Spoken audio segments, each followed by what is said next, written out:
पिछले काफी वक्त से हम लोग ये देख रहे हैं कि तालिबान का प्रभाव काफी अधिक तेजी के साथ अफगानिस्तान में फैलता ही जा रहा है।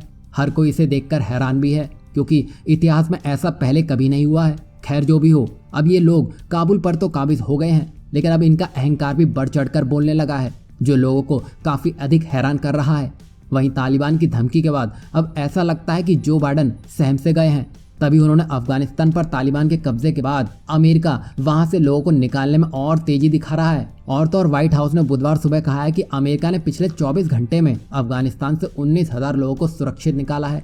और अमेरिकी राष्ट्रपति जो बाइडन ने G7 नेताओं को स्पष्ट कर दिया है कि अमेरिका 31 अगस्त तक अफगानिस्तान से अपनी वापसी को समाप्त करने की राह पर है। मतलब साफ है, अमेरिका वही कर रहा है जो तालिबान ने उसे करने को कहा है, या यूं कहें अमेरिका ने तालिबान के आगे घुटने टेक दिए हैं। वहीं जहां जो बाइडन अफगानिस्तान से भागने में लगे हैं, वहीं भारत अफगानिस्तान के आसपास अपनी पकड़ मजबूत करने की फिराक में है, क्योंकि भारत ने हाल ही में अपने सुखोई 30 MKI को तजाकिस्तान के बेस में डिप्लॉय कर दिया है। और भारत ने ये विमान ऐसे समय में डिप्लॉय किए हैं जब अफगानिस्तान में माहौल हद से ज्यादा गरमाया हुआ है। और यहाँ भारत अगर कोई एक्शन नहीं भी लेता है, फिर भी भारत के इस कदम से तालिबान पर बड़ा दबाव बनाया जा सकता है, क्योंकि आतंकियों का खात्मा करने में भारत ने तो वो करके दिखा दिया है जो अच्छे अच्छे देश नहीं कर सके हैं।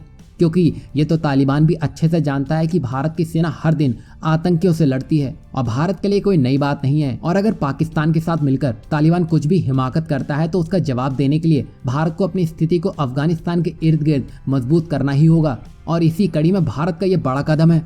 अब इतना सब चल ही रहा था, इसी बीच भारत की तरफ से पहली बार तालिबान और अफगानिस्तान के हालात को लेकर बड़ा बयान सामने आया है। चीफ ऑफ डिफेंस स्टाफ यानी कि CDS जनरल विपिन रावत ने साफ तौर पर कहा है कि भारत को पहले से ही इस बात का अंदेशा था कि अफगानिस्तान में तालिबान का राज आने वाला था, और उसके लिए ही भारत ने कंटिजेंसी प्लान पहले से ही तैयार कर रखा था।